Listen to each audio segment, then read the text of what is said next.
इस बीच बड़ी खबर छा उत्तर प्रदेश के सभी जिलों में सरकारी शिक्षक डिजिटल उपस्थिति को लेकर अपना विरोध जाहिर कर रहे हैं। ये विरोध प्रदर्शन काली पट्टी बांधकर किया जा रहा है। इसके जरिए सभी शिक्षक इस आदेश के खिलाफ अपना रोष शासन के सामने जता रहे हैं। डीजी स्कूल शिक्षा ने यह आदेश सभी बीएसए को भेजा है और सोमवार से यह आदेश लागू किया गया है, जिसका विरोध सभी शिक्षक कर रहे हैं। लखनऊ में जोन 1 के चपरुआ खेड़ा में भी टीचरों ने काली पट्टी बांधकर अपना विरोध जाहिर किया है।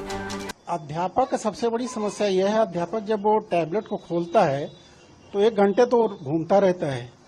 कहीं कहीं ये प्रॉब्लम है, उसका सिग्नल ही समस्या कर रहे हैं और हैंग कर जा रहा है।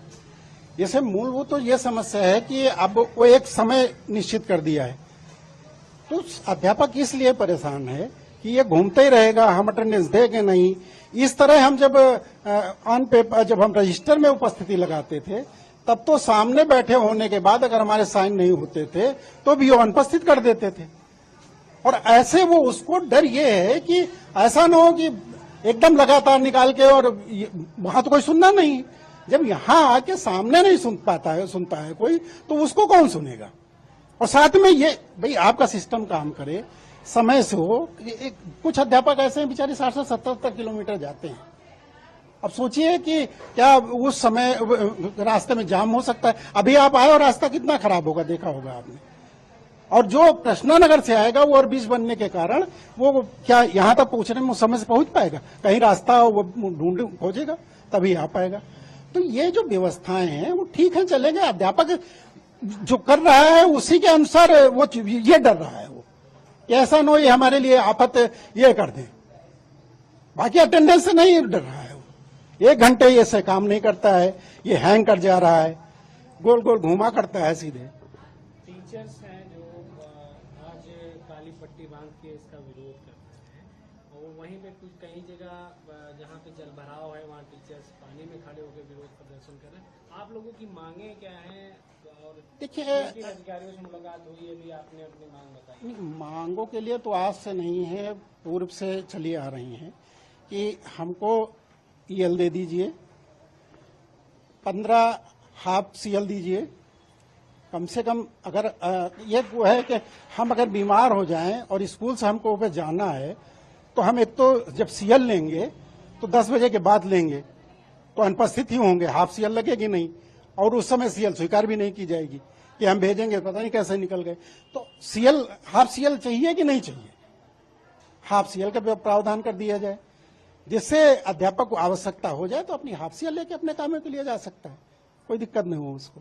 मांग क्या है आप लोगों की? मांग कुछ नहीं, अध्यापक जिस चीज से डरा हुआ है उसमें, और ये जो टैबलेट काम नहीं कर रहे हैं, वैसे मिड डे मील लगा रहा है। मिड डे मील में चलो किसी समय 10:30 बजे बच्चे खाना खाए, 12 बजे तक भी उपस्थिति वो उसमें फिट कर देता, चली जाती है। इसमें तो एक समय निश्चित है और उसी समय में करना है। अब उस समय में काम नहीं करेगा तो अध्यापक अनुपस्थित, फिर कैसे माना जाएगा उसको उपस्थित?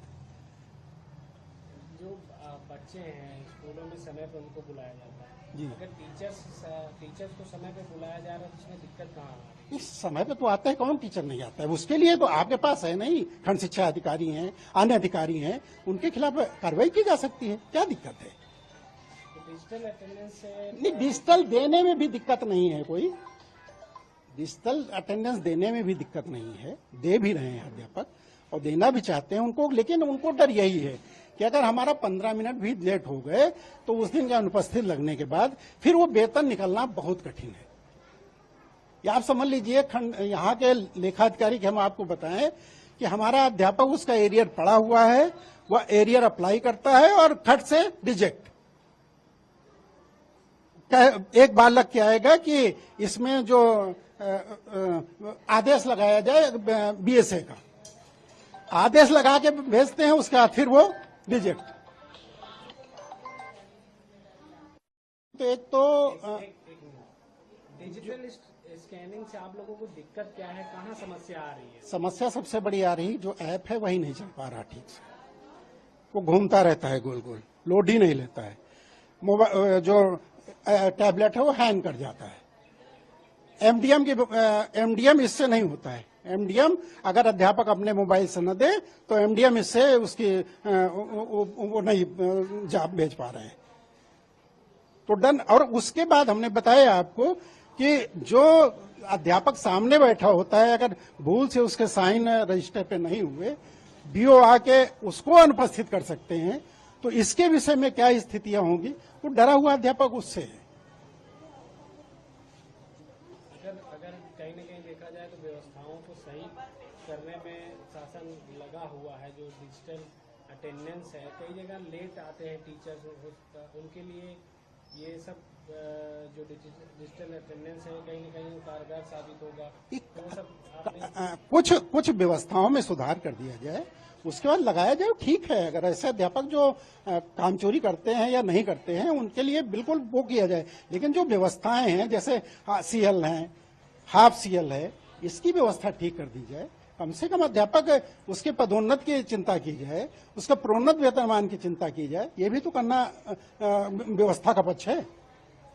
15 तारीख को आप लोग ज्ञापन देने जा रहे हैं, क्या ज्ञापन के जरिए क्या कुछ मांगे रहेंगी आपकी? जो हम लोग नहीं देते ना, जो शिक्षक समूह चाह रहा है, उसके आधार पे यही जो आपसे बता रहे हैं कि 15 सीएल, हाफ सीएल, ईएल, ये सब इन्हीं चीजों को लेके, और जहां की व्यवस्थाएं ठीक नहीं है, आवागमन व्यवस्था नहीं ठीक है, वो व्यवस्था कैसे ठीक हो जाए, अब उसको कर दीजिए, उसका डिजिटल करिए। हमें कोई संगठन को कोई आपत्ति नहीं है उसमें, ना संगठन आपत्ति कर रहा है। अभी किस तरह से आप विरोध इसका जता रहे हैं? अभी आप लोग क्या नहीं, अभी विरोध नहीं, अध्यापक कर रहा है, इसलिए प्रतिनिधि होने के नाते उनके साथ में खड़ा हूं। बाकी जो एमडीएम है, ये प्रयास करके, वैसे बहुत समय लगता है जाने में, उसको भी देर लगती, छात्र उपस्थिति है, ये सीधे हम लोग भेज रहे हैं जितनी समय हो सकती, क्योंकि इसका कोई टाइम पीरियड बाउंड नहीं है। इसलिए अगर ये मान लीजिए कि सरकार इसको लागू करती है, तो आप लोग कहाँ तक जाएंगे, आगे क्या करेंगे? व्यवस्थाओं के सुदृढ़ करने के बाद अगर लागू करती है तो सहर्ष स्वीकार करेंगे, उसको करेंगे, कोई दिक्कत नहीं है हमें। अगर व्यवस्थाएं नहीं सुधरती हैं और ऐसे लागू करना है तो फिर विरोध होगा उसका संभवतः। कहाँ तक जाएंगे आप लोग, क्या कुछ? अब जो फिर आगे कदम जो निर्णय होगा, जो अध्यापक समूह चाहेगा, उसके आधार पर। अगर वो चाहता है कि नहीं डिजिटल उपस्थिति ठीक है, मान्य कर रहे हैं, तो ठीक है, हमें कोई आपत्ति नहीं। अभी ये डिजिटल अटेंडेंस का प्रयोग कर रहे हैं